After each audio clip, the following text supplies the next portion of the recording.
ദൈവത്തിരുനാമത്തിന് മഹത്വമുണ്ടാകട്ടെ.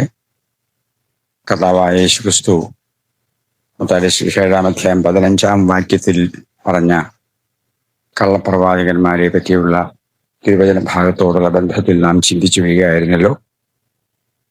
അതിനോടുള്ള ബന്ധത്തിൽ പ്രവചനത്തിന്റെ പ്രാധാന്യം ഞങ്ങളുടെ ജീവിതത്തിൽ എങ്ങനെ ഞങ്ങളെ സ്വാധീനിച്ചു എന്നും പ്രയോജനപ്പെടുത്തിയെന്നും ഓർമ്മിക്കേണ്ടതിന് വേണ്ടി ഞങ്ങളുടെ ഹ്രസ്വമായ സാക്ഷ്യം സംസാരിച്ചു വരികയായിരുന്നു. അതിൻ്റെ ഒരു ഭാഗം ഇന്നലെ അവസാനിച്ചു. ഇന്ന് അതിൻ്റെ ബാക്കി ഭാഗം തുടരാൻ കർത്താവിൽ ശരണപ്പെടുകയാണ്. അങ്ങനെ ഞങ്ങൾ സ്നാനപ്പെട്ട് കർത്താവിനോട് ചേർന്ന്, ഞാനന്ന് ഞങ്ങളെ സ്നാനപ്പെടുത്തിയ ദേവദാസനോട് പറഞ്ഞിരുന്നു, ഞങ്ങളെ സ്നാനപ്പെടുത്തിയാൽ മാത്രം മതി, ഞങ്ങളുടെ സഭയിൽ തുടർന്ന് വരിയില്ലെന്ന് പറഞ്ഞെങ്കിലും ദൈവത്തെ അളവറ്റ കരുണയാലും കൃപയാലും പിന്നീട് ഞങ്ങൾക്ക് പുറകോട്ട് തിരിഞ്ഞു നോക്കേണ്ടി വന്നില്ല. പഴയത് കടന്നുപോയി, അതെന്നേക്കുമായി വിട്ടു. പിന്നെ ഞങ്ങൾ ഒരിക്കലും കത്തോലിക്ക പള്ളിയിൽ പോയിട്ടില്ലെന്ന് മാത്രമല്ല, വിശ്വാസികൾ കൂടി വരുന്ന ചർച്ചക്കോടിൻ്റെ അവിടുത്തെ ലോക്കൽ സഭയിൽ എല്ലാ വെള്ളിയാഴ്ചയും സഭായോഗത്തിന് പോകുമായിരുന്നു. അങ്ങനെ തിരുവചന പഠനത്തിലും പ്രാർത്ഥനയിലും ദൈവവചന പ്രകാരമുള്ള ജീവിത രീതികളിലൂടെ കടന്നു പോകുമ്പോൾ ഞങ്ങളുടെ ആദ്യം ആലോചന, പ്രവചനാത്മാവിൽ ആലോചന പറഞ്ഞ ആ ദൈവദാസനും അതുകൂടാതെ 2 മറ്റ് പ്രവാചകന്മാരും കൃത്യമായി ഞങ്ങളുടെ ആലോചന പറഞ്ഞു. ജോലി രാജിവെച്ച് നാട്ടിൽ പോകണമെന്നും കർത്താവിൻ്റെ വേല ചെയ്യണമെന്നും. എന്നാൽ അത് ഒട്ടുമേ നമുക്ക് സ്വീകാര്യമായിരുന്നില്ല. നമ്മൾ ഗൾഫിൽ വന്നിട്ട് ആകെ 10 വർഷമേ ആയുള്ളൂ. വൈഫിന് ജോലിയില്ല, എനിക്ക് മാത്രമേ ജോലിയുള്ളൂ. അപ്പം അതുകൊണ്ട് മറ്റ് ഫൈനാൻഷ്യൽ സമ്പാദ്യങ്ങൾ കാര്യമായിട്ടൊന്നും ഇല്ലാത്തൊരവസ്ഥ ആയതുകൊണ്ട് അത് നമുക്ക് സ്വീകാര്യമായി തോന്നിയില്ല. പക്ഷെ പരിശുദ്ധാത്മാവ് കൃത്യമായിട്ട് പറഞ്ഞു, ആത്മീയമായും ഭൗതികമായും ഞാൻ നിങ്ങളെ അനുഗ്രഹിക്കും. നിങ്ങൾ പണിയാത്ത വീടും നിങ്ങൾ കുഴിക്കാത്ത കിണറും നിങ്ങൾ നടാത്ത അനുഭവങ്ങൾ നിങ്ങൾക്കായി ഞാൻ ഒരുക്കിയിട്ടുണ്ട്. കുഞ്ഞുങ്ങളുടെ വിദ്യാഭ്യാസത്തെ പറ്റി ഭാരപ്പെടില്ല, അതെല്ലാം ഞാൻ ക്രമീകരിച്ചു കൊള്ളാം എന്നൊക്കെ ആത്മനിറവിൽ ദൈവദാസന്മാർ പറഞ്ഞെങ്കിലും അത് വേണ്ടവണ്ണം മനസ്സിലാക്കാനോ ഗ്രഹിക്കാനോ അംഗീകരിക്കാനോ ഞങ്ങൾക്ക് കഴിഞ്ഞില്ല. എങ്കിലും 3 ദൈവദാസന്മാരിലൂടെ ഒരേ ആലോചന ഒരേ രീതിയിൽ വെളിപ്പെട്ടു വന്നപ്പോൾ എനിക്കുള്ളിൽ ഭയമായി. യോനാ പ്രവാചകനോട് ദൈവാത്മാവ് ഇടപെട്ടിട്ട് അതനുസരിക്കാതെ മറ്റൊഴിക്ക് പോയി അവസാനം സംഭവിച്ചതൊക്കെ നമുക്കറിയാമല്ലോ. പിന്നീട് ദൈവകൽപ്പന അനുസരിക്കേണ്ടതായും വന്നു. ആ ചിന്ത എന്നിൽ കൂടെ കടന്നു വന്നപ്പോൾ എനിക്ക് ഭയം തോന്നി. ദൈവത്തെ അനുസരിച്ചില്ലെങ്കിൽ ഉണ്ടാകാവുന്ന ഭവിഷ്യത്തുകൾ എന്തൊക്കെയായിരിക്കുമെന്നൊരു ചിന്ത എന്നെ അലട്ടി. അങ്ങനെ വന്നപ്പോൾ ദൈവസ്നേഹത്തെക്കാൾ ദൈവത്തെ ഭയപ്പെട്ടത് കൊണ്ട് ജോലി റിസൈൻ ചെയ്ത് നാട്ടിലേക്ക് പോരാൻ തീരുമാനിച്ചു. അങ്ങനെ ജോലി റിസൈൻ ചെയ്ത് കോതമംഗലത്ത് വന്നൊരു വീട് വാങ്ങി അവിടെ സെറ്റിൽ ചെയ്ത് കർത്താവിൻ്റെ വേല ദൈവകൃപയാൽ തുടങ്ങാനും പ്രവർത്തിക്കാനും ഒക്കെ ഇടയായി. അപ്പോൾ ഞാൻ ചുരുക്കി പറയുന്നത്, എൻ്റെ ആശയം ഇത്രയേ ഉള്ളൂ. പ്രവചനം എന്നത് വാസ്തവത്തിൽ ദൈവസഭയിലുള്ള ഒരു അനുഗ്രഹീത ശുശ്രൂഷയാണ്. പ്രവാചകന്മാരുണ്ട്, ഒരു സംശയവും അക്കാര്യത്തിലില്ല. പക്ഷെ ദൗർഭാഗ്യവശാൽ ഇന്ന് പ്രവചന ശുശ്രൂഷ നടത്തുന്നവരൊക്കെ എന്ത് ലക്ഷ്യത്തോടെയാണ് നടത്തുന്നതെന്നോ ഏത് ആത്മാവിൽ നടത്തുന്നുവെന്നോ കൃത്യമായി പറയാൻ പറ്റാത്ത നിലയിൽ മനുഷ്യർ വഞ്ചിക്കപ്പെട്ടിരിക്കുന്നു എന്ന് ബലമായി സംശയിക്കേണ്ടതുണ്ട്. ദൈവം ആലോചന പറഞ്ഞാൽ അതുപോലെ സംഭവിക്കുമെന്ന് ഞങ്ങളുടെ ജീവിതത്തിൽ അനുഭവമാണ്. ഞങ്ങൾ പണിയാത്തൊരു വീട് ഞങ്ങൾക്ക് വേണ്ടി ഒരിക്കൽ വാങ്ങാനിടയായി. അതിൽ കിണറുമുണ്ട്, മറ്റു സൗകര്യങ്ങളൊക്കെ ഉണ്ട് അത്യാവശ്യത്തിന്. ഞങ്ങളുടെ വിദ്യാഭ്യാസത്തിന് 10 പൈസ വണ്ടിക്കൂലി പോലും മുടക്കേണ്ടി വരാതെ വന്നു അടുത്ത് തന്നെ പഠന സൗകര്യങ്ങൾ ഒരുക്കി തന്നു. 2 മക്കൾക്കും ന്യായമായ വിദ്യാഭ്യാസം അങ്ങനെ ലഭിക്കാൻ വഴി തുറന്നു. അങ്ങനെ ഞങ്ങളോട് പറഞ്ഞ ആലോചനകളെല്ലാം ഞങ്ങളുടെ ജീവിതത്തിൽ അനർത്ഥമായി. അപ്പോൾ നമ്മളെ തിരുവചനം യേശുക്രിസ്തു പറഞ്ഞ ആ വാക്യം വളരെ അർത്ഥവത്തായി കാണേണ്ടതാണല്ലോ. 7-ാം അധ്യായത്തിന്റെ 15-ാം വാക്യം അത് നമ്മൾ വായിച്ചതാണല്ലോ. അതായത് ആടുകളെ വേഷം കെട്ടി വരുന്ന പ്രവാചകന്മാർ അകത്തവർ കടിച്ചു കയറുന്ന ചെന്നായ്ക്കളാകുന്നു എന്ന് യേശു പറഞ്ഞ വാക്യത്തിന്റെ പ്രസക്തി നമുക്ക് അവഗണിക്കാൻ പറ്റില്ലല്ലോ ദൈവമക്കളെ. അതുപോലെ തന്നെ യേശു കർത്താവ് മത്തായിയുടെ സുവിശേഷം 24-ാം അധ്യായത്തിൽ ഈ ആശയം സൂചിപ്പിക്കുന്നതായിട്ട് നമുക്ക് കാണാൻ കഴിയും. അതിന് 11-ാം വാക്യത്തിൽ നാം വായിക്കുന്നത് ഇങ്ങനെയാണല്ലോ: കള്ളപ്രവാചകന്മാർ പലരും വന്ന് അനേകരെ തെറ്റിക്കും. അധർമ്മം പെരുകുന്നത് കൊണ്ട് അനേകരുടെ സ്നേഹം തണുത്തു പോകും. ഇത് അന്ത്യകാലത്ത് നടക്കുന്ന ഒരു സംഭവമാണ്. യേശുക്രിസ്തു പറഞ്ഞ വാക്യമാണത്. ഒരു സംശയമില്ലാതെ അക്ഷരാർത്ഥത്തിൽ സംഭവിക്കുന്നുള്ളതിന് ഒരു സംശയമില്ല, അല്ലേ? യേശു കർത്താവ് പറഞ്ഞ വാക്യമായതുകൊണ്ട് അങ്ങനെ തീർത്ത് പറയുന്നു. നമുക്കറിയാം. അതുപോലെ തന്നെ അപ്പോസ്തലപ്രവൃത്തി അതിന്റെ 16-ാം അധ്യായത്തിന്റെ 17-ാം വാക്യത്തിൽ ഒരു വെളിച്ചപ്പാടത്തി പൗലോസ് നോക്കി പറയുന്ന വളരെ നമുക്കറിയാമല്ലോ. 17-ാം വാക്യത്തിൽ ഇങ്ങനെ പറയുന്നു: അവൾ പൗലോസിന്റെയും ഞങ്ങളുടെയും പിന്നാലെ വന്നു. ഈ മനുഷ്യർ അത്യുന്നതനായ ദൈവത്തിന്റെ ദാസന്മാർ, രക്ഷാമാർഗം നിങ്ങളോട് അറിയിക്കുന്നവർ എന്ന് വിളിച്ചു പറഞ്ഞു. ഇങ്ങനെ അവർ പലനാൾ ചെയ്തു വന്നു. പൗലോസ് മുഷിഞ്ഞ് തിരിഞ്ഞു നോക്കി അവളിലുള്ള ഭൂതത്തോട്, അവളെ വിട്ടുപോകുവാൻ ഞാൻ യേശുക്രിസ്തുവിന്റെ നാമത്തിൽ നിന്നോട് കൽപ്പിക്കുന്നു എന്ന് പറഞ്ഞു. ആ നാഴികയിൽ തന്നെ അത് അവളെ വിട്ടുപോയി. അപ്പൊ ആ വെളിച്ചപ്പാടത്തിൽ പറഞ്ഞത് സത്യമായിരുന്നല്ലോ. കാരണം പുള്ളിക്കാരിയുള്ള സത്യം പറഞ്ഞേ, ഇവര് ദൈവത്തിന്റെ ദാസന്മാരാണ്, രക്ഷാമാർഗം നിങ്ങളോട് അറിയിക്കുന്നു എന്ന് പറഞ്ഞു. അപ്പോൾ കള്ളപ്രവാചകന്മാരും ഭൂതാത്മാക്കളും ഒക്കെ വന്നിട്ട് സത്യമെന്ന് തോന്നിക്കുന്ന പലതും നമ്മളോട് പറഞ്ഞെന്ന് വരാം. ചിലതൊക്കെ സത്യമായിരിക്കാം. അത് തിരിച്ചറിയാൻ ദൈവജനമേ, പരിശുദ്ധാത്മാവ് ഈ നാളുകളിൽ നമ്മെ സഹായിക്കട്ടെ എന്ന് പറഞ്ഞ് ഞാൻ ആ ഭാഗം വിടുകയാണ്. കൊരിന്ത്യർക്കെഴുതിയ 1-ാം ലേഖനം 4-ാം അധ്യായത്തിന്റെ 1-ാം വാക്യത്തിൽ ഇതിനോട് ബന്ധപ്പെട്ടൊരു പരാമർശം കാണാം. വെളിപ്പാട് പുസ്തകത്തിൽ കള്ളപ്രവാചകനെ പറ്റിയുള്ള പരാമർശമുണ്ടല്ലോ. ഇങ്ങനെ കള്ളപ്രവാചകന്മാരെ പറ്റി ധാരാളം ദൈവവചനങ്ങൾ നമ്മെ ഓർമ്മിപ്പിക്കുമ്പോൾ നാം വളരെ ശ്രദ്ധയോടെ പ്രവചനത്തെ കാണേണ്ടതുണ്ട്, കേൾക്കേണ്ടതുണ്ട് എന്ന് ഗൗരവമായി കാണണമേ. ദൈവശബ്ദം കേട്ട് ദൈവത്തിന്റെ ആലോചന പ്രകാരം ജോലി റിസൈൻ ചെയ്ത് വന്ന് നാട്ടിൽ പ്രവർത്തനം തുടങ്ങിയെങ്കിലും ദൈവമക്കളെ ഇന്നുവരെയും ജോലി രാജിവെച്ച് വന്നതിൽ നിരാശപ്പെടാനോ സങ്കടപ്പെടാനോ ഇടയാകാതെ വന്നു എല്ലാ തരത്തിലും ആവശ്യങ്ങൾ അത്യത്ഭുതകരമായി ദൈവം നിവർത്തിച്ച് വളരെ വിജയകരമായി നടത്തുന്നു എന്നത് ഉറപ്പിച്ച് പറയാൻ കഴിയുന്ന ഒരു ജീവിതാനുഭവമാണ്, സാക്ഷ്യമാണ്. വാക്ക് പറഞ്ഞാൽ മാറാത്ത ദൈവം ഞങ്ങളുടെ ജീവിതത്തെ സംബന്ധിച്ചിടത്തോളം അത്യത്ഭുതകരമായി നടത്തി ഇതുവരെയും എല്ലാ നിലയിലും. എനിക്ക് തന്നെ അത്ഭുതം തോന്നുന്നു ചിലപ്പോഴൊക്കെ ചിന്തിക്കുമ്പോൾ. അത്ര അത്ഭുതകരമായ ദൈവം നടത്തി. 127-ാം സങ്കീർത്തനത്തിന്റെ ആദ്യ വാക്യങ്ങൾ ഞങ്ങളെ സംബന്ധിച്ചിടത്തോളം അക്ഷരാർത്ഥത്തിൽ അതിന്റെ 2-ാം വാക്യം, തന്റെ പ്രിയനോ അത് ഉറക്കത്തിൽ കൊടുക്കുന്നു എന്ന ആ തിരുവചനം ഞങ്ങളുടെ ജീവിതത്തിൽ അനർത്ഥമാണ് എന്ന് പറഞ്ഞ് ഞാൻ ആ സാക്ഷ്യഭാഗം അവിടെ വിടുകയാണ്. നമ്മൾ ചിന്തിച്ചുകൊണ്ടിരുന്ന പ്രവചനം എന്ന തിരുവചന ഭാഗത്തോടുള്ള ബന്ധത്തിൽ നമ്മൾ പുതിയ നിയമത്തിലേക്ക് കടന്നു വരുമ്പോൾ, പുതിയ നിയമത്തിൽ അനേക പ്രവചന ശുശ്രൂഷകൾ നടത്തിയിരിക്കുന്നതും പ്രവാചകന്മാരെ പറ്റിയുള്ള പരാമർശങ്ങളൊക്കെ വ്യക്തമായി നമുക്ക് കാണാൻ കഴിയും. വിശേഷാൽ കർത്താവിനെ പറ്റിയുള്ള പ്രവചനങ്ങൾ അതവിടെ നിൽക്കട്ടെ.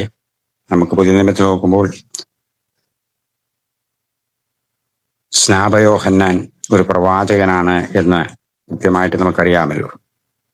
അല്ലെങ്കിൽ പ്രവാചകനായിട്ടാണല്ലോ തിരുവചനം വെളിപ്പെടുത്തുന്നത്.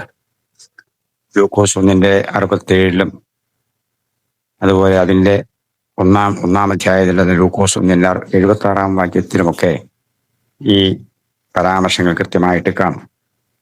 സ്നാപയോഹന്നാന്റെ പിതാവ് സക്കറിയ പുരോഹിതനും ഒരു പ്രവാചകനായിരുന്നു. ഒന്നാം അധ്യായത്തിൽ താൻ പ്രവചിച്ചു പറയുന്ന പല കാര്യങ്ങളെ നമുക്ക് കാണാൻ കഴിയുമല്ലോ. രണ്ടാം അധ്യായത്തിൽ 26 ഹന്ന എന്ന പ്രവാചകയെ പറ്റി പറയുന്ന പരാമർശം നമുക്ക് കാണാൻ കഴിയും. അങ്ങനെ മുന്നോട്ട് വന്നാൽ ധാരാളം പ്രവാചകന്മാരെ പറ്റിയുള്ള പ്രവചനങ്ങൾ നമുക്ക് കാണാം.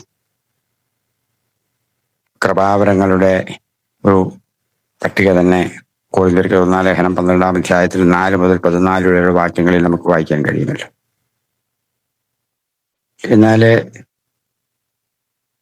എനിക്ക് സത്യം കൃത്യമായിട്ട് അറിയില്ലെങ്കിലും നമ്മുടെ ബ്രദറൻ സഹോദരന്മാർ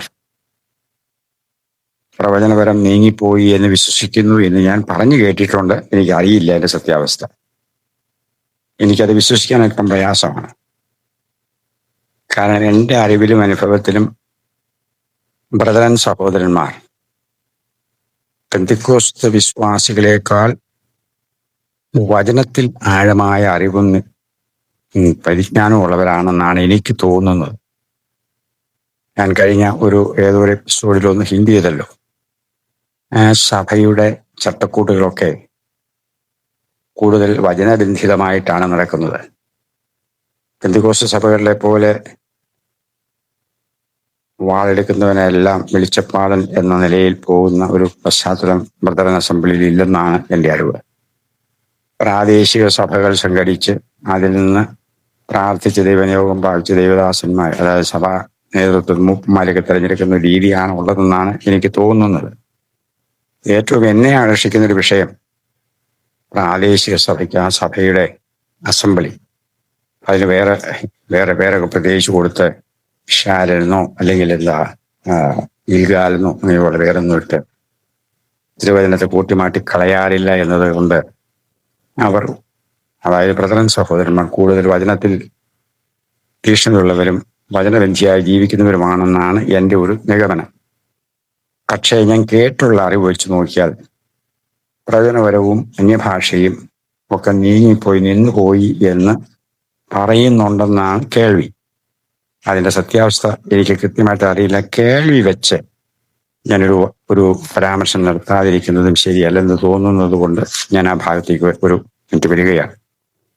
കൊരിന്ത്യർക്കെതിരെ 1 ലേഖനം 13 അധ്യായത്തിന്റെ 8 വാക്യത്തിൽ 8 വാക്യം ഇങ്ങനെ പറയുന്നല്ലോ: സ്നേഹം ഒരു നാൾ മുതിർന്നു പോവുകയില്ല, പ്രവചനപരമോ അത് നീങ്ങിപ്പോകും, ഭാഷാപരമോ അത് നിന്നുപോകും, ജ്ഞാനമോ അത് നീങ്ങിപ്പോകും. 9 വാക്യത്തിൽ അംശമായി മാത്രം നാം അറിയുന്നു, അംശമായി മാത്രം പ്രവചിക്കുന്നു, പൂർണ്ണമായത് വരുമ്പോഴോ അംശമായത് നീങ്ങിപ്പോകും. അടുത്ത വാക്യവും ഒരു 12 വാക്യം കൂടെ നമുക്കൊന്ന് വായിക്കാം. ഇപ്പോൾ നാം കണ്ണാടിയിൽ കടമൊഴിയായി കാണുന്നു, അപ്പോൾ മുഖാമുഖമായി കാണും. ഇപ്പോൾ നാം അംശമായി അറിയുന്നു, അപ്പോഴോ ഞാൻ അറിയപ്പെട്ടതുപോലെ തന്നെ അറിയും. അപ്പോൾ ഇതിനകത്ത് ഇപ്പോൾ നാം കണ്ണാടിയിൽ കടമൊഴിയായി കാണുന്നു എന്ന് പറയുന്നത് എന്താണ് ഉദ്ദേശിക്കുന്നത്? ബൈബിളാണ് പൂർണ്ണമായത് എന്ന് പഠിപ്പിക്കുന്നു എന്നാണ് ചിലരൊക്കെ പറഞ്ഞ് ഞാൻ കേട്ടിട്ടുള്ളത്. എനിക്കറിയില്ല. അത്രയ്ക്ക് വിവരദോഷികളാണോ ബ്രദറൻ സഹോദരന്മാരെന്ന് എനിക്ക് ചിന്തിക്കാൻ പോലും കഴിയുന്നില്ല. പൂർണ്ണമായതെന്ന് പറയുമ്പോൾ ബൈബിൾ പൂർണ്ണമാണെന്ന് എങ്ങനെ എന്ത് തെളിവിലാണ് പറയുന്നതെന്നും എനിക്ക് മനസ്സിലാകുന്നില്ല. എനിക്കറിയത്തില്ല, മനസ്സിലാകുന്നേ ഇല്ല. ഞാൻ കേട്ടുള്ള അറിവുകൾ മാത്രമുള്ളത് കൊണ്ട് എനിക്കൊന്നും പറയാനും പറ്റുന്നില്ല. എന്തായാലും അത് അവരങ്ങനെ വിശ്വസിക്കാൻ വഴിയുണ്ടെന്ന് എനിക്ക് തോന്നുന്നില്ല. പ്രാർത്ഥനാ ജീവിതത്തിലും വിശുദ്ധ ജീവിതത്തിലും ഒക്കെ വേർപാടിന്റെ അനുഭവത്തിലൊക്കെ കൂടുതൽ നിഷ്ഠ കാണിക്കുന്നവര് ബ്രദറൻ അസംബ്ലിയിലെ സഹോദരങ്ങളാണെന്ന് എനിക്ക് തോന്നുന്നത് കൊണ്ട് ഈ പൂർണ്ണമായത് ബൈബിളാണ് എന്ന് അവർ പഠിപ്പിക്കുന്നുണ്ടോ എന്ന് എനിക്ക് ഒട്ടുമേ ചിന്തിക്കാൻ പറ്റുന്നില്ല. അവിടെ കൃത്യമായിട്ട് ആ വാക്യം ഇങ്ങനെ കാണുന്നുണ്ടല്ലോ, അതായത് ഈ പൂർണ്ണമായത് വരുമ്പോൾ അല്ലേ, ഇപ്പോൾ നാം കണ്ണാടിയിൽ കടമൊഴിയായി കാണുന്നു, അപ്പോൾ മുഖാമുഖമായി കാണുമെന്ന് പറയുമ്പോൾ ബൈബിൾ അല്ലല്ലോ, ഒരു വ്യക്തിയാണല്ലോ. അത് യേശുക്രിസ്തുവാണെന്ന് പകൽ പോലെ സ്പഷ്ടമല്ലേ. യേശുക്രിസ്തു വരുന്ന രാജ്യം സ്ഥാപിക്കുന്ന അനുഭവത്തെ ഉദ്ദേശിച്ച് അവിടെ പറയുന്നത്. അതുകൊണ്ട് അവിടെ വളരെ വ്യക്തമാണ്, ആ വിഷയത്തിൽ സ്പഷ്ടമാണ്. ബൈബിളല്ല പൂർണ്ണമായിട്ടുള്ളത് യേശുക്രിസ്തുവാണ് എന്നുള്ളത്. യേശുക്രിസ്തുവിനെ മുഖമായി കാണുമ്പോൾ നമുക്ക് കൃത്യമായിട്ട് കാര്യങ്ങൾ അറിയാം എന്നാണ് ഉദ്ദേശിക്കുന്നത്. എന്റെ 12-ാം വാക്യത്തിൽ കണ്ണാടിയിൽ കിടമൊഴിയായി കാണുന്നു എന്നൊരു വാക്യം നമ്മൾ വായിച്ചല്ലോ. അപ്പോ കണ്ണാടിയിൽ കിടമൊഴിയായി കാണുന്നു എന്ന് പറയുന്നതിന്റെ അർത്ഥം എന്താണ്? നമുക്കറിയാം, യാക്കോബിന്റെ ലേഖനം 1-ാം അധ്യായത്തിന്റെ 23-ാം വാക്യത്തിലും കണ്ണാടിയിൽ കാണുന്ന കാര്യം പറഞ്ഞിട്ടുണ്ട്. അവിടെ വളരെ കൃത്യമായിട്ട് പറയുന്നതിന്റെ തിരുവചനമാണ്, ഒരു സംശയമില്ലാതെ പറയുന്നുണ്ട്. അപ്പോൾ ഇപ്പൊ നമ്മൾ കണ്ണാടിയിൽ കൂടി കാണുന്നത് വചനത്തിൽ കൂടി കാണുന്നു. അന്ന് മുഖാമുഖമായി കാണുമെന്ന് പറയുമ്പോൾ യേശുക്രിസ്തുവിന്റെ മുഖാമുഖമായി കാണും എന്നുള്ള അർത്ഥം തന്നെയാണ് എന്ന് സ്പഷ്ടവുമാണ്. ഏതായാലും ആ ഭാഗം ഇവിടെ നിൽക്കട്ടെ. അപ്പോൾ നീങ്ങിപ്പോയി എന്ന് പറയുന്നതിനകത്ത് ഒരർത്ഥവുമില്ല. തിരുവചനത്തിലുടനീളം അനേക പ്രവാചകന്മാരുടെ പ്രവചന ശുശ്രൂഷ നടന്നിട്ടുള്ളതും നടന്നുകൊണ്ടിരിക്കുന്നതും നമുക്കറിയാം. ഇനി ബൈബിൾ കിട്ടിയപ്പം മാറിപ്പോയി എന്ന് പറയുന്നത് എന്താ പറയാ, അങ്ങനെ ആരെങ്കിലും പഠിപ്പിക്കുന്നുണ്ടോ എന്ന് എനിക്കറിയില്ല. ഞാൻ ആദ്യം പറഞ്ഞല്ലോ, യോഹന്നാൻ അപ്പോസ്തലൻ വെളിപ്പാട് പുസ്തകമായിരിക്കും ഏറ്റവും അവസാനം എഴുതിയ പുസ്തകം. എനിക്ക് എന്ത് ചരിത്ര പശ്ചാത്തലമോ അങ്ങനത്തെ ബൈബിളിക്കൽ നോളജൊന്നും എനിക്കില്ല. എനിക്ക് ബൈബിൾ വായിച്ചുള്ള പരിശുദ്ധാത്മാവ് കാഴ്ചപ്പാട് തരുന്ന അറിവ് മാത്രമേ എനിക്കുള്ളൂ എന്ന് തുറന്ന് സമ്മതിക്കട്ടെ. എനിക്ക് ആഴമായ അറിവോ പാണ്ഡിത്യമോ അതിലെനിക്ക് താല്പര്യവുമില്ല. യോഹന്നാന്റെ സുവിശേഷത്തിൽ പറഞ്ഞിരിക്കുന്നത് പോലെ യേശുവിന്റെ ഒത്തിരി അത്ഭുതങ്ങൾ വേറെയുമുണ്ട്. പക്ഷേ യേശു ദൈവപുത്രനാണെന്ന് വിശ്വസിച്ച് അതുപോലെ നിത്യരക്ഷ പ്രാപിക്കാൻ ആവശ്യമായതൊക്കെ തിരുവചനത്തിൽ രേഖപ്പെടുത്തിയിട്ടുണ്ടെന്ന് യോഹന്നാന്റെ പുസ്തകം പറഞ്ഞത് ഞാൻ അതുപോലെ വിശ്വസിക്കുന്നു. അതുകൊണ്ട് ഈ തിരുവചനത്തിൽ രേഖപ്പെടുത്തിയിരിക്കുന്ന തിരുവചന സത്യങ്ങൾ ഗ്രഹിച്ച് അതിനനുസരിച്ച് ജീവിതത്തെ വിശുദ്ധിയിൽ സൂക്ഷിപ്പാൻ മാത്രമാണ് ഞാൻ ആഗ്രഹിക്കുന്നത്. ഇതിനപ്പുറത്തേക്ക് അന്വേഷിച്ച് കണ്ടുപിടിക്കാനോ പോകാനോ ഒന്നും എനിക്ക് താല്പര്യമേ ഇല്ല. വെളിപ്പാട് പുസ്തകമൊക്കെ വായിക്കുമ്പോൾ സത്യത്തിൽ അതിനകത്ത് നമുക്ക് കാണുന്ന ഇത് വായിച്ച് കേൾക്കുന്നവരും വായിക്കുന്നവരും ഇതിൽ പരാമർശിക്കുന്നത് ചെയ്യുന്നവരും ഭാഗ്യവാന്മാർ എന്ന് പറഞ്ഞിരിക്കുന്നു. ഇതിനോടൊന്നും കൂട്ടുകയോ കുറയ്ക്കുകയോ ചെയ്യരുത് എന്നും പറഞ്ഞിരിക്കുന്നു. അപ്പോൾ അതൊക്കെ അത്ര കൃത്യമായി അതിനപ്പുറത്തേക്ക് വലിയ ആഴമായ പാണ്ഡിത്യത്തിലേക്കും പഠനത്തിലേക്കും പോകാൻ എനിക്ക് താല്പര്യമില്ല. ഞാൻ പറഞ്ഞു വരുന്നത് പൊതുവിൽ തിരുവചനത്തെ സംബന്ധിച്ചിടത്തോളം അതിൽ എഴുതിയിരിക്കുന്നത് പോലെ ഗ്രഹിച്ച് മനസ്സിലാക്കി പരിശുദ്ധാത്മാവ് നയിക്കുന്നത് പോലെ നയിക്കപ്പെടാൻ വേണ്ടി മാത്രമേ ഞാൻ ആഗ്രഹിക്കുന്നുള്ളൂ എന്ന് പറഞ്ഞ് ഞാൻ ആ ഭാഗം വിടുകയാണ്. ഇവിടെ നമ്മൾ അനേക പ്രവാചകന്മാരെ പറ്റി പറഞ്ഞ കാര്യം പറയുകയുണ്ടായല്ലോ. അത് കൊരിന്ത്യ ലേഖനത്തില് നമ്മുടെ 12-ാം അധ്യായത്തിൽ കൃപാവരങ്ങളെ പറ്റി പറയുന്നുണ്ട്. 13-ാം അധ്യായത്തിൽ നീങ്ങിപ്പോകുമെന്ന് പറയുന്നത് ഒരിക്കലും കൃപാവരമല്ല എന്നത്. കൃപാവരം എന്ന് പറഞ്ഞാൽ കർത്താവ് വന്ന് നമ്മൾ നിത്യത തുടങ്ങിയാൽ പിന്നെ ഇതിന്റെ ആവശ്യങ്ങളൊന്നുമില്ല. പ്രവചനപരവും വേണ്ട, അതിന് ഭാഷാപരമൊന്നും ആവശ്യമില്ലല്ലോ. പ്രത്യേക അനുഭവമല്ല. ഇന്ന് നീങ്ങിപ്പോകും എന്നുള്ളത് ശരിയായി. അതിനകത്ത് എനിക്ക് അഭിപ്രായ വ്യത്യാസമൊന്നുമില്ല. ഏതായാലും ഈ വിഷയങ്ങളൊക്കെ പരിശുദ്ധാത്മാവ് അതിൽ തനിമയിലും ശരിയായ അർത്ഥത്തിലും നമ്മെ ഗ്രഹിപ്പിക്കട്ടെ എന്ന് പറഞ്ഞ് ഞാൻ ആ ഭാഗം തൽക്കാലം വിടുക. പുസ്തകത്തിലെ പ്രവാചകന്മാരെ പറ്റിയുള്ള പരാമർശനം അതിന്റെ 15-ാം അധ്യായത്തിൽ 32-ാം വാക്യത്തിൽ യൂദായും ശീലാസും പ്രവാചകന്മാരാണെന്ന് രേഖപ്പെടുത്തിയത് നമുക്ക് കാണാമല്ലോ. അതുപോലെ പുസ്തകത്തിൽ 21-ാം അധ്യായത്തിൽ 9-ാം വാക്യത്തിൽ ഫിലിപ്പോസിന്റെ 4 പെൺമക്കൾ അവർ പ്രവാചികമാരായിരുന്നു എന്ന് രേഖപ്പെടുത്തിയിരിക്കുന്ന ഭാഗം നമുക്ക് കാണാമല്ലോ. അപ്പോസ്തലപ്രവൃത്തി തന്നെ അതിന്റെ 11-ാം അധ്യായത്തിന്റെ 28-ാം വാക്യത്തിൽ അഗബോസ് എന്ന ഒരു പ്രവാചകനെ പറ്റി പരാമർശിച്ചിരിക്കുന്നത് നമുക്ക് കാണാൻ കഴിയും. അതേ അഗബോസിനെ പറ്റിയുള്ള പരാമർശം 21-ാം അധ്യായത്തിന്റെ 10-ാം വാക്യത്തിൽ നമുക്ക് കാണാൻ കഴിയും. ഇങ്ങനെ അപ്പോസ്തലപ്രവൃത്തിയുടെ പുസ്തകത്തിലും ധാരാളം പ്രവചന ശുശ്രൂഷകൾ നടന്നിരുന്നതായും പ്രവാചകന്മാർ ഉണ്ടായിരുന്നതായിട്ടും വളരെ വ്യക്തമായ തിരുവചനം നമ്മെ പഠിപ്പിക്കുന്നു. ഇങ്ങനെ പ്രവചന ശുശ്രൂഷയെ പറ്റിയുള്ള അസന്നിഗ്ധമായ തിരുവചന രേഖകൾ നമ്മുടെ കൺമുൻപിലുള്ളപ്പോൾ, നമ്മുടെ കയ്യിലുള്ളപ്പോൾ അത് വളരെ വിലപ്പെട്ട ഒരു ശുശ്രൂഷ തന്നെയാണ്. ഒരു സംശയവും അക്കാര്യത്തിലില്ല. നമുക്കറിയാം, എഫേസ്യലേഖനത്തില് കൃത്യമായിട്ട് 4 തരം 5 തരം ശുശ്രൂഷകളെ പറ്റി പറയുന്നുണ്ടല്ലോ. അവിടെ ഒന്നാമത് അപ്പോസ്തലന്മാർ, 2 പ്രവാചകന്മാരെന്ന് പറയുന്ന ആ ഭാഗം ശ്രദ്ധിച്ചു നോക്കിക്കേ. ഒരു സംശയത്തിന് മതി എന്ന് സാധ്യതയില്ലാതെ ശുശ്രൂഷ അത്തരത്തിലുണ്ടായിരുന്നു എന്നത് വ്യക്തമല്ലേ. എഫേസ്യ ലേഖനം അതിൻ്റെ 2:20, 4:11 ഒക്കെ ആ വിഷയങ്ങൾ കൃത്യമായിട്ട് പറയുന്നുണ്ട്. കൊരിന്ത്യർക്കെതിരെ 1 ലേഖനം 12 28 വാക്യത്തിലും ഈ ആശയം കാണാം നമുക്ക്. അപ്പോൾ തിരുവചനം ഇത്ര വ്യക്തമായി പറയുമ്പോൾ നമ്മളതിനെ ഗൗരവമായി കാണേണ്ടതല്ലേ? ഒരു ഭാഗം കൂടി നമുക്ക് അല്പം ചിന്തിച്ച് ഈ ഭാഗം അവസാനിപ്പിക്കാൻ കർത്താവിൽ ആശ്രയിക്കും. നമുക്ക് കൊരിന്ത്യർക്കെതിരെ 1 ലേഖനം 16 1 മുതൽ 5 വരെയുടെ വാക്യങ്ങൾ വായിക്കാം. സ്നേഹം ആചരിപ്പാൻ ഉത്സാഹിപ്പിൻ, ആത്മീക വരങ്ങളും വിശേഷാൽ പ്രവചനപരവും വാഞ്ചിപ്പിൻ. ആ പദമൊന്ന് ശ്രദ്ധിക്കൂ. വിശേഷാൽ പ്രവചനപരവും വാഞ്ചിപ്പിൻ. അന്യഭാഷയിൽ സംസാരിക്കുന്നവൻ മനുഷ്യരോടല്ല ദൈവത്തോട് സംസാരിക്കും, ആരും തിരിച്ചറിയുന്നില്ലല്ലോ. എങ്കിലും അവൻ ആത്മാവിൽ മർമ്മങ്ങളെ സംസാരിക്കുന്നു. പ്രവചിക്കുന്നവനോ ആത്മീക വർധനയ്ക്കും പ്രബോധനത്തിനും ആശ്വാസത്തിനുമായി മനുഷ്യരോട് സംസാരിക്കുന്നു.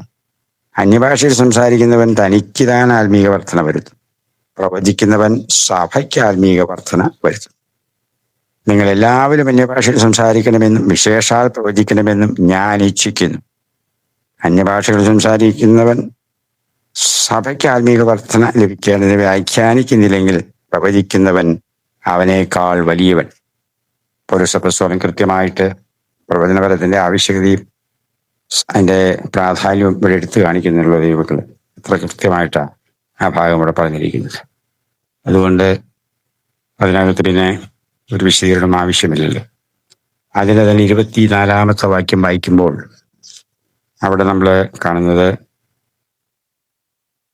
എല്ലാവരും പ്രവചിക്കുന്നു എങ്കിലോ, അതായത് അന്യഭാഷയ്ക്ക് പറഞ്ഞിട്ട് പറയുകയാണ്, എല്ലാവരും പ്രവചിക്കുന്നു എങ്കിലോ അവിശ്വാസിയോ ആത്മബലമില്ലാത്തവനോ അകത്തു വന്നാൽ എല്ലാവരുടെയും വാക്കിനാലും അവന് പാപബോധം വരും. അവൻ എല്ലാവരാലും വിവേചിക്കപ്പെടും. അവന്റെ ഹൃദയരഹസ്യങ്ങളും വെളിപ്പെട്ടു വരും. അങ്ങനെ അവൻ കവിണ്ണു വീണ് ദൈവം വാസ്തവമായി നിങ്ങളുടെ ഇടയിലുണ്ട് എന്ന് ഏറ്റുപറഞ്ഞ് ദൈവത്തെ നമസ്കരിക്കും. കണ്ടോ? അത് പ്രവചനപരത്തിന്റെ പ്രാധാന്യവും അതിന്റെ മഹത്വവും ഇവിടെ സ്പഷ്ടമായി രേഖപ്പെടുത്തിയിരിക്കുകയാണ്. അതിന്റെ 39 വാക്യം നമുക്ക് നോക്കാം. അതുകൊണ്ട് സഹോദരന്മാരെ, പ്രവചനപരം വാഞ്ചിപ്പിൻ.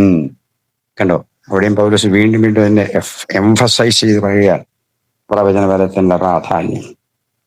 അപ്പോൾ ഇത്ര പ്രാധാന്യമുള്ള ഈ വരത്തെ വളച്ചൊടിച്ച് വളരെ മോശമായ രീതിയിൽ കൈകാര്യം ചെയ്യുന്ന ഒരു കാലഘട്ടത്തിലാണ് ഞാനും നിങ്ങളും ജീവിക്കുന്നത് എന്നത് ഓർക്കുമ്പോൾ ഹൃദയം കൊണ്ട് വളരെ സങ്കടവും വേദനയും തോന്നുകയാണ്. നമ്മുടെ പ്രധാന ചിന്താ വിഷയമായ കർത്താവായ യേശുക്രിസ്തു പറഞ്ഞ മത്തായി സുവിശേഷം 7-15 വാക്യം ഒന്നുകൂടി നമുക്ക് വായിക്കാം. കള്ളപ്രവാചകന്മാരെ സൂക്ഷിച്ചു കൊള്ളുവാനുള്ള കർത്താവിന്റെ മുന്നറിയിപ്പ് നമുക്കറിയാം. മത്തായി സുവിശേഷം അതിന്റെ 24 11 വീണ്ടും കർത്താവ് പറയുന്നൊരു വാക്യമുണ്ട്. അവിടെ നമ്മൾ നോക്കൂ. 24 11 കള്ളപ്രവാചകന്മാർ പലരും വന്ന് അനേകരെ തെറ്റിക്കും, അധർമ്മം പെരുകുന്നത് കൊണ്ട് അനേകരുടെ സ്നേഹം തണുത്തു പോകും. അപ്പൊ വീണ്ടും കർത്താവ് പറയുകയാണ്, കണ്ടോ, കള്ളപ്രവാചകന്മാരെ അവസാന നിമിഷ നാളുകളിൽ കർത്താവിന് വരവിനോടുള്ള ബന്ധത്തിൽ ഉണ്ടാകുമെന്ന് അസന്നിഗ്ധമായിട്ട് കർത്താവ് ഓർപ്പിക്കുന്ന ഭാഗം ദൈവജനമേ വളരെ ഗൗരവത്തോട് നാം കാണേണ്ടതും ശ്രദ്ധിക്കേണ്ടതുമല്ലയോ? അടുത്തതായി അപ്പോസ്തല പ്രവൃത്തികളുടെ പുസ്തകത്തിലെ 16 ഒരു സംഭവം രേഖപ്പെടുത്തിയിരിക്കുന്നത് നമുക്കൊന്ന് അല്പമായി നോക്കാം. 16 വാക്യം ഇങ്ങനെ വായിക്കുന്നു. ഞങ്ങൾ പ്രാർത്ഥനാ സ്ഥലത്തേക്ക് ചെല്ലുമ്പോൾ വെളിച്ചപ്പാടത്തിയായി ലക്ഷണം പറഞ്ഞ് യജമാനന്മാർക്ക് വളരെ ലാഭം വരുത്തുന്ന ഒരു ബാല്യക്കാലത്തി ഞങ്ങൾ എതിരിട്ടു. അവൾ പൗലോസിന്റെയും ഞങ്ങളുടെയും പിന്നാലെ വന്നു. ഈ മനുഷ്യർ അത്യുന്നതനായ ദൈവത്തിന്റെ ദാസന്മാർ, രക്ഷാമാർഗം നിങ്ങളോട് അറിയിക്കുന്നവർ എന്ന് വിളിച്ചു പറഞ്ഞു. ഇങ്ങനെ അവൾ പലനാൾ ചെയ്തു വന്നു. പൗലോസ് മുഷിഞ്ഞ് തിരിഞ്ഞ് നോക്കി അവളിലുള്ള ഭൂതത്തോട് അവളെ വിട്ടുപോകുവാൻ ഞാൻ യേശുക്രിസ്തുവിന്റെ നാമത്തിൽ നിന്നോട് കൽപ്പിക്കുന്നു എന്ന് പറഞ്ഞു. ആ നാഴികയിൽ തന്നെ അത് അവളെ വിട്ടുപോയി. നമുക്ക് എത്ര കൃത്യമായിട്ട് പൗലോസ് എന്ന പ്രസിഡന്റ് ജീവിതാനുഭവത്തിൽ വെളിച്ചപ്പാടത്തിൽ പറഞ്ഞ വാക്കെന്ത് മനോഹരമാ. അയ്യോ, ഇവർ അത്യുന്നതനായ ദൈവത്തിന്റെ ദാസന്മാരാണ്, നിങ്ങളോട് രക്ഷാമാർഗം അറിയിക്കുന്നു, അതുകൊണ്ട് അവരെ അനുസരിക്കുന്നൊക്കെ പറഞ്ഞ് വലിയ വാചകമടിച്ച് സോപ്പിട്ട് വന്ന അവളുടെ അകത്ത് വ്യാപരിച്ചത് എന്തായിരുന്നു? എന്ന് കൃത്യമായിട്ട് തിരുവചനത്തിൽ രേഖപ്പെടുത്തിയിരിക്കുകയല്ലേ? ഇന്ന് ദൗർഭാഗ്യവശാൽ പ്രവചന ശുശ്രൂഷ നടത്തുന്ന ഒരു നല്ല ശതമാനം പ്രവാചക ശുശ്രൂഷകരുടെയും അകത്ത് വ്യാപരിക്കുന്നത് ദൈവാത്മാവല്ല എന്ന് എനിക്ക് തോന്നുന്നു. കാരണം വൃക്ഷത്തെ ഫലം കൊണ്ടാണല്ലോ അറിയേണ്ടത്. എന്റെ പഠനത്തിലും അനുഭവത്തിലും യേശുക്രിസ്തു ഈ ഭൂമിയിൽ വന്നത് പാപികളെ രക്ഷിക്കാനാണ്, നമുക്ക് നിത്യത ഒരുക്കാൻ വേണ്ടിയാണ്. സമ്പത്ത് വർദ്ധിപ്പിക്കാനും കടബാധ്യത ഒരുക്കാനും വീട് തരാനും വിദേശത്ത് പോകാനുള്ള വഴിയൊരുക്കാനും വേണ്ടി അല്ല യേശു വന്നത്. രോഗസൗഖ്യത്തിനുമല്ല യേശു വന്നത്. അത് മറ്റൊരു അവസരത്തിൽ നമുക്ക് അല്പം വിശാലമായി ചിന്തിക്കാം. യേശു ക്രിസ്തു ഈ ഭൂമിയിൽ സ്വർഗീയ മഹത്വം പിടിഞ്ഞിറങ്ങി വന്ന് ജനിച്ച് 33 വർഷം ജീവിച്ച് അവസാനം വർണ്ണിക്കാൻ കഴിയാത്ത നിലയിലുള്ള മാനസികവും ശാരീരികവുമായ വേദനകളും കഷ്ടങ്ങളും അനുഭവിച്ച് കുരിശിൽ മരിച്ചത് മാനവകുലത്തെ നിത്യനാശത്തിൽ നിന്ന് നിത്യനരകത്തിൽ നിന്ന് രക്ഷിച്ച് നിത്യജീവന്റെ ഉടമകളാക്കി തീർക്കുവാൻ വേണ്ടി മാത്രമാണെന്ന് തിരുവചനം വ്യക്തമായി പഠിപ്പിക്കുമ്പോൾ, ഇന്നത്തെ പ്രവാചകന്മാരുടെ പ്രവചന ശുശ്രൂഷ കേൾക്കുമ്പോൾ അവരെ നയിക്കുന്നത്, അവരിൽ വ്യാപരിക്കുന്നത് പരിശുദ്ധാത്മാവല്ലേയല്ല, മറിച്ച് മറ്റേ ആത്മാവാണ് എന്ന് സുബോധമുള്ള ആർക്കും ഗ്രഹിക്കാൻ കഴിയും. ഞാനിത് പറയുമ്പോൾ എല്ലാ പ്രവാചകന്മാരും അങ്ങനെയാണെന്ന് ഒരിക്കലും ഞാൻ ഉദ്ദേശിക്കുന്നില്ല കേട്ടോ. ഇതിൽ ആത്മാർത്ഥതയോടെ ആത്മനിറവിൽ ദൈവത്തെ ഭയപ്പെട്ട് ദൈവ ആലോചന പ്രകാരം പ്രവചിക്കുന്ന പ്രവാചകന്മാർ വിരളമായെങ്കിലും ഉണ്ടായേക്കും, ഉറപ്പായിട്ടുമുണ്ട്. പക്ഷെ ഭൂരിഭാഗവും എൻ്റെ അറിവിലും അനുഭവത്തിലും ഭൂതാത്മാക്കളാലോ ദുരാത്മാക്കളാലോ സ്വന്തം മനസ്സാക്ഷിയിൽ ചൂടുവെച്ച് പറയുന്നവരോ ഒക്കെയാണ് എന്നാണ് എനിക്ക് തോന്നുന്നത്. നമുക്ക് ഒരു വാക്യം കൂടെ വായിച്ച് ഈ ഭാഗം ഇവിടെ ക്ലോസ് ചെയ്യാൻ കർത്താവ് ആഗ്രഹിക്കുക. തിമോത്തിയോസിന് എഴുതിയ 1-ാം ലേഖനം അതിൻ്റെ 4-ാം അധ്യായത്തിലെ ചില വാക്യങ്ങൾ നമുക്ക് കേൾക്കാം. എന്നാൽ 4-ാം അധ്യായത്തിൽ 1-ാം വാക്യം, എന്നാൽ ഭാവി കാലത്ത് ചിലർ വ്യാജാത്മാക്കളെയും ഭൂതങ്ങളുടെ ഉപദേശങ്ങളെയും ആശ്രയിച്ച് ഓഷ്ക് പറയുന്നവരുടെ കപടത്താൽ വിശ്വാസം ത്യജിക്കും എന്ന് ആത്മാവ് തെളിവായി പറയുന്നു. അവർ സ്വന്തം മനസാക്ഷിയിൽ ചൂടുവച്ചവരായി വിവാഹം വിലക്കുകയും സത്യത്തെ ഗ്രഹിച്ചിരിക്കുന്ന വിശ്വാസികൾ. ബാക്കിയുള്ള ഭാഗം നമുക്ക് അത് പോകട്ടെ, അത് ഞാൻ അതിലേക്ക് കിടക്കുന്നില്ല. ഇവിടെ ഇതാണ് ഭാവി കാലത്ത് വ്യാജാത്മാക്കളെയും ഭൂതങ്ങളുടെ ഉപദേശങ്ങളെയും ആശ്രയിക്കും. ഓഷ്ക് പറയുന്ന കപടത്താൽ ഉണ്ടോ, ആ നിലയിൽ വിശ്വാസം തിരിക്കാൻ ഇടയാകുന്ന സാഹചര്യം ഉണ്ടാക്കുന്ന പ്രവചന ശുശ്രൂഷ നടത്തുന്ന ഒരു വലിയ കൂട്ടം പ്രവാചകന്മാരെഴുന്നേൽക്കും. കർത്താവായ യേശു മുൻകൂട്ടി പറഞ്ഞത് കള്ളപ്രവാചകന്മാരെ സൂക്ഷിക്കാൻ പറഞ്ഞ വാക്യം. അവർ ആടുകളുടെ വേഷം കെട്ടി വരും, പക്ഷെ അകത്തോ അവർ കടിച്ചു കീറുന്ന ചെന്നായ്ക്കളാണെന്ന് കർത്താവായ യേശു ക്രിസ്തു പറഞ്ഞിരിക്കുകയല്ലയോ. പിന്നെ അതിന് തെറ്റുപറ്റുമോ? അതങ്ങനെയല്ലേ സംഭവിക്കൂ. ഈ അവസാന നാളുകളിൽ അമിതമായി നമ്മൾ പ്രവചനത്തിൽ ആശ്രയിക്കുകയും അവരിൽ പ്രവചന നടത്തുന്നവരിൽ വിശ്വസിക്കുകയും ചെയ്താൽ അബദ്ധം പറ്റാം. പ്രവചനം 100% ദൈവത്തിന്റെ ആത്മാവിലുള്ള ശുശ്രൂഷ ഉണ്ട്. പക്ഷേ ഇന്ന് പ്രവചിക്കുന്നവർ ഏതാത്മാവിലാണ്, എന്ത് ലക്ഷ്യത്തോടെയാണ് എന്ന് കേൾക്കുന്നവർ വിവേചിച്ച് പരിശുദ്ധാത്മാവിന്റെ സഹായത്തോടെ പരിശോധിച്ച് തിരുവചനവുമായി ഇതിന് പൊരുത്തപ്പെടുന്നുണ്ടോ എന്ന് ശോധന ചെയ്ത് നല്ലത് മുറുകെ പിടിക്കുക, തീരെ തള്ളിക്കളയുക. പ്രവചനം തുച്ഛീകരിക്കരുത് എന്ന് നമുക്കറിയാമല്ലോ, വാക്യം ഉണ്ടല്ലോ തിരുവചനത്തിൽ. പക്ഷെ നല്ലത് ശോധന ചെയ്ത് മുറുകെ പിടിക്കാനും ആത്മാവ് നമുക്ക് ഉപദേശം നൽകുന്നുണ്ട്.